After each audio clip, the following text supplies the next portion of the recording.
तुम्हारा शौहर जैसा भी है ना, वह तुम्हारे लिए अल्लाह की तरफ से एक बड़ी नेमत है। हम अक्सर उसका मुकाबला अपने भाई या अपने बाप से करने लगती हैं, लेकिन यह बड़ी नादानी है। तुम्हारा भाई सिर्फ तुम्हारी खुशी के लिए कुछ चीजें ला सकता है, तुम्हारा बाप सिर्फ तुम्हारे लिए फिक्र कर सकता है, लेकिन तुम्हारा शौहर वह शख्स है जो दिन रात मेहनत करके तुम्हारा सहारा बनता है, तुम्हारे आंसुओं को अपनी मुस्कुराहट के पीछे छुपा लेता है और तुम्हारे सर पर अपनी जिम्मेदारी का साया डालता है।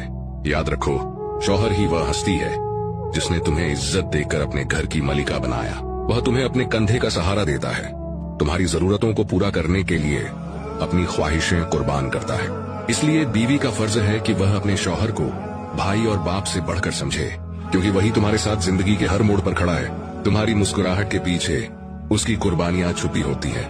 कभी यह मत कहो तुम्हारा शौहर जैसा भी है ना, वह तुम्हारे लिए अल्लाह की तरफ से एक बड़ी नेमत है।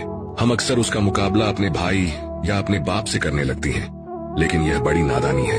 तुम्हारा भाई सिर्फ तुम्हारी खुशी के लिए कुछ चीजें ला सकता है, तुम्हारा बाप सिर्फ तुम्हारे लिए फिक्र कर सकता है, लेकिन तुम्हारा शौहर वह शख्स है जो दिन रात मेहनत करके तुम्हारा सहारा बनता है, तुम्हारे आंसुओं को अपनी मुस्कुराहट के पीछे छुपा लेता है और तुम्हारे सर पर अपनी जिम्मेदारी का साया डालता है।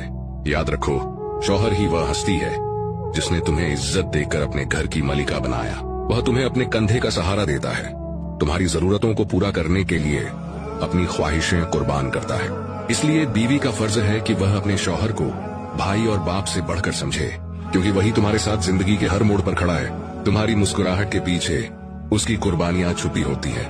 कभी यह मत कहो